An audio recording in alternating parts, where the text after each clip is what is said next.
Today I'm very lucky to be interviewing Laure Perry, author of Jaguar Sky. I want to thank you so much for agreeing to this interview. Can you tell our listeners a little bit about yourself? Well, I am a pagan author and artist. I write fiction and nonfiction. I have been fascinated by ancient religions since I was a kid, and I feel like I'm really blessed to be able to do this, you know, put this out there in the world. Yes, and you're an awesome writer because I have read, a couple of your books and I do love your writing. Oh, How thank many you. books, you're welcome. How many books have you written in all? Well, I have so far written four that are just mine, three nonfiction, and then this novel. Hmm. And I have another nonfiction book and a novel coming out this year. And I've also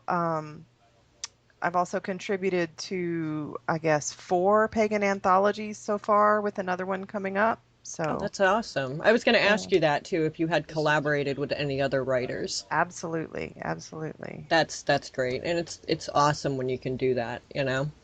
Now, did you always see yourself being a writer? I think I have always seen myself as some kind of creative person. Hmm. Um, but honestly, the at least the fiction that I wrote, like in high school and college, that my teachers were kind enough to grade without actually barfing on the paper, was not all that great. So it took me a long time to come around to the possibility that I could actually do this for real, in the big world. Hmm.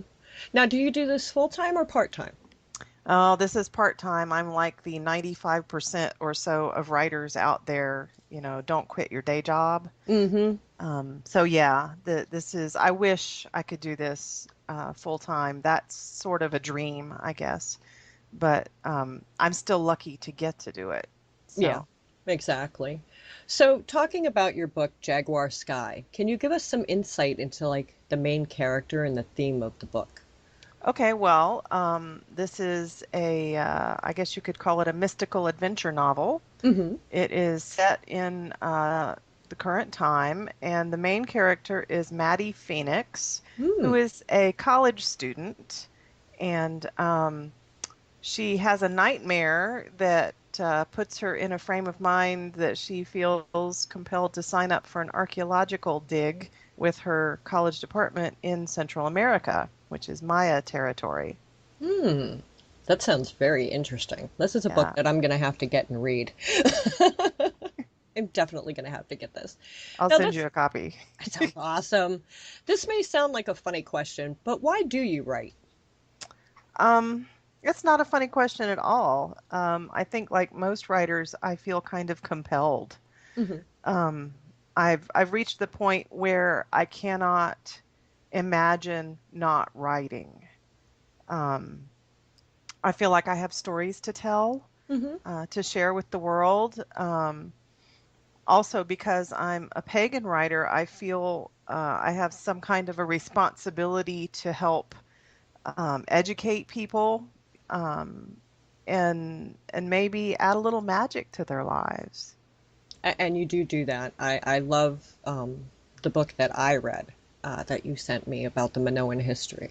And that was amazing. That was an amazing book. I learned so much out of that book. And you have another one, part two, coming out soon.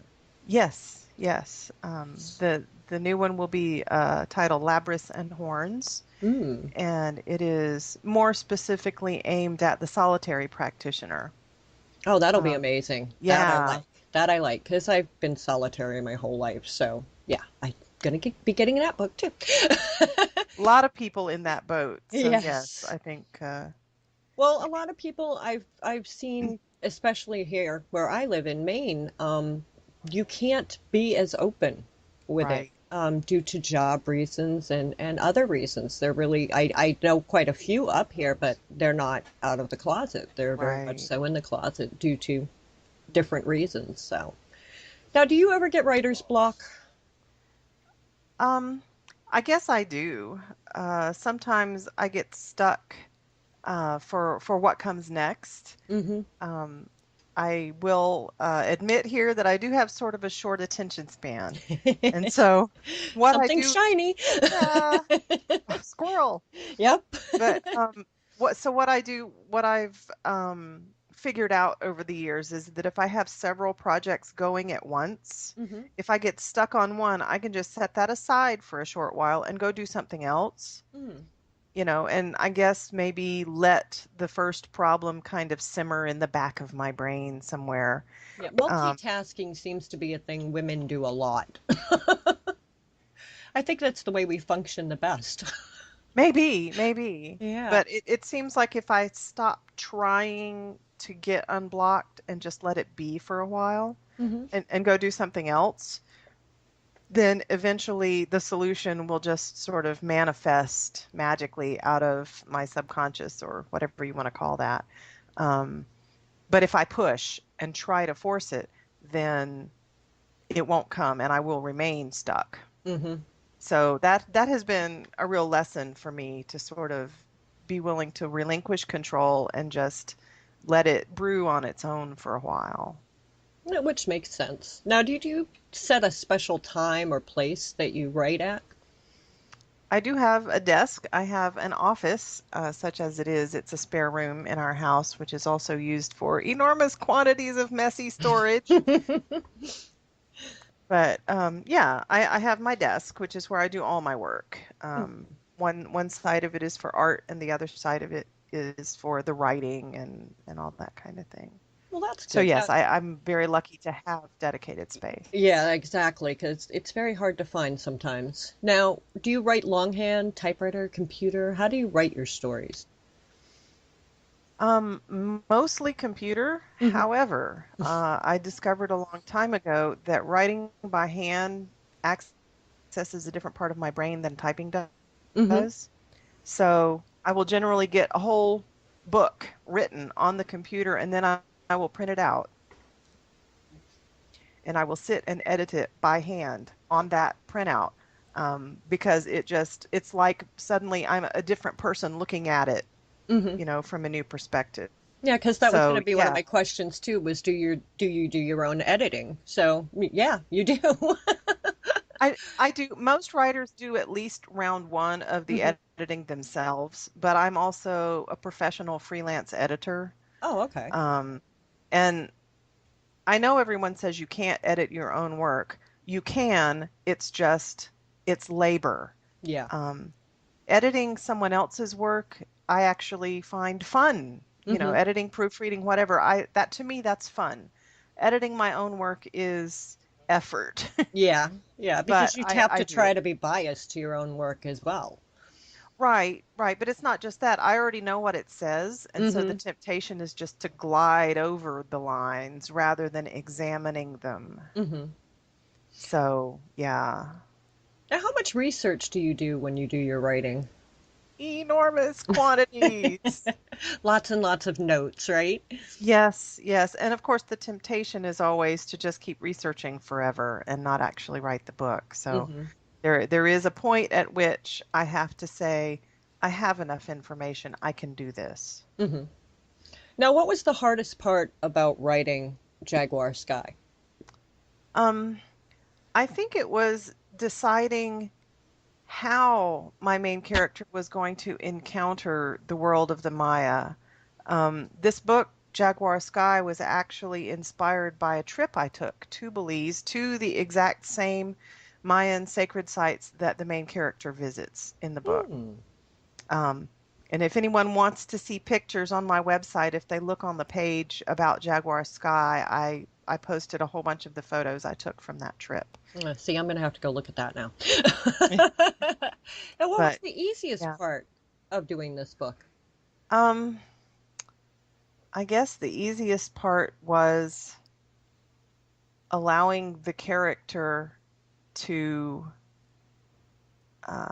to be scared, to be startled, to have her world changed. I know that sounds strange, but normally when I'm writing, I find it hard to put my characters in difficult situations.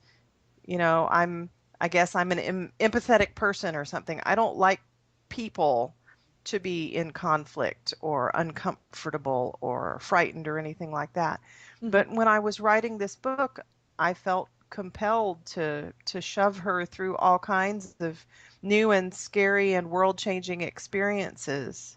Um, and that came easy, which I found a little strange, but maybe that means it was the right thing. Yeah, So, that's what I'm thinking. I'm thinking if it seems easy, then it's probably, the direction that you were going in, that it was just yeah. the right direction. Now, how did you publish this book, and why did you choose this way to publish it? Um, I ended up self-publishing it. I actually had a really fabulous literary agent Hmm. who was helping me shop it around to publishers, but my timing really stank. Um, I started shopping this book around in 2010, Hmm. which was right when all the publishers were gearing up for the Mayan end of the world thing in Oh, 2012, yes. and they already had all their roles full of bigger names than me with Hmm. Mayan themed books. So, even though there might have been a couple publishers who, under other circumstances, were interested in it, essentially my timing was really bad, Hmm. and so I ended up self-publishing rather than wait until, forever. In Yeah. fact, what I did first was I published it in installments on my blog, Hmm. with the final installment being published on December 21st, 2012. Ah, that's And a great idea. That yeah, was that and worked out really well. it did. And then I was going to just, leave it there as my gift to everyone. And I actually got messages from people saying, if you will put this in a book, I'll buy it. Hmm. So I don't have to keep flipping from one blog page to another. Hmm. And so I got enough of those messages that I just went ahead and did it. And that's great. And that is an option now for writers to be able to publish their own stuff. It's not as hard as it was way back when, everything had to be written by hand and sent to Right. every editor and and all that wonderful stuff. There are so many different ways that authors can get their products out there. What authors have inspired you? Well, I have two sets of authors who have inspired me. One is the set that I would love to be able to write like, but I'll never be able to, if I'm honest with myself. So that's like Neil Gaiman, Terry Pratchett, Douglas Adams. Um, and then there are the ones who have inspired my spiritual journey. Hmm. Um, and interestingly enough, there are more fiction authors on that list than nonfiction. Morgan Llewellyn's books Hmm. really turned my head a number of years ago and pointed me toward a very strongly pagan path. I love historical fiction of all kinds. Hmm.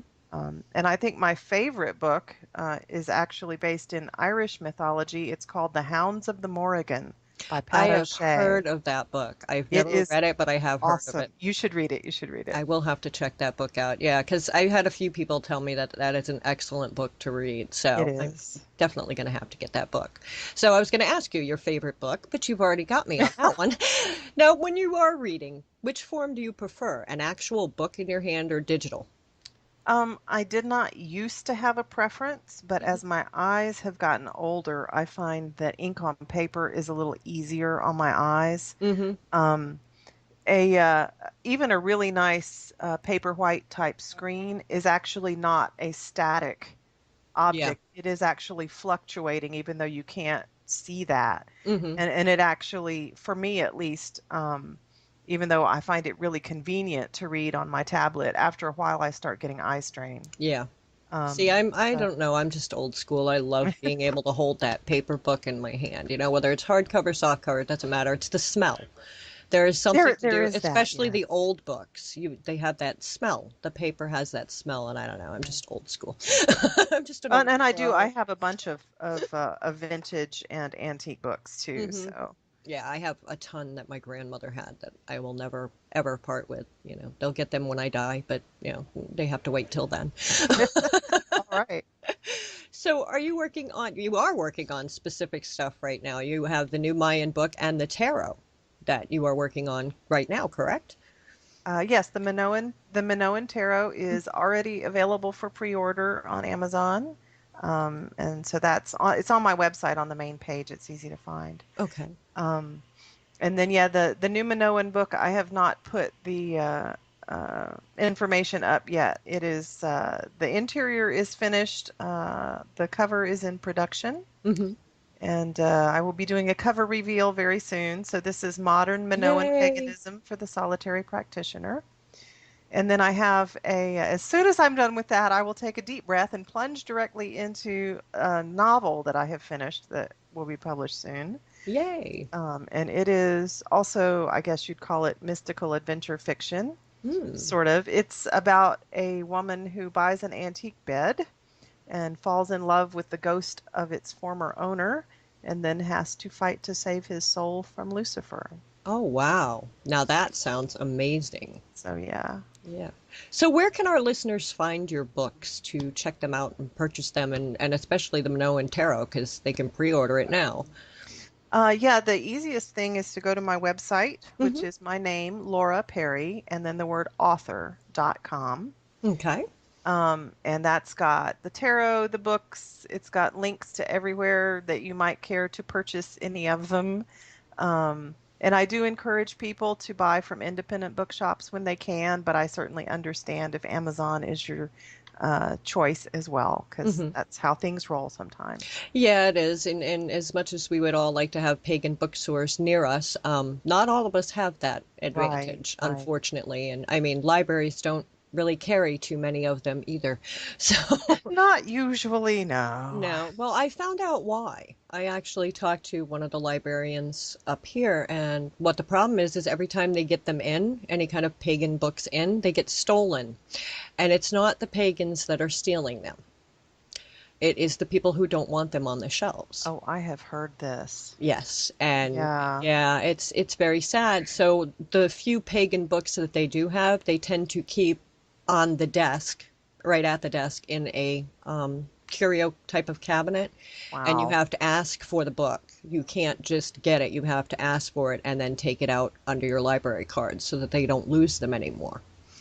Wow. Yeah, so That's yeah, really it's sad. it is sad. I mean, in this day and age, we would hope that everybody would be, more open to more things, not just religion, but everything. But it seems Right. like as time goes by, we're becoming more and more offended by everything. So, Mercy. yes, but I want to thank you again, Laura. Thank you so much for coming on here and letting us get a glimpse into your world as a writer. Well, thanks so much for having me. And thank you too. Have a great day, everyone.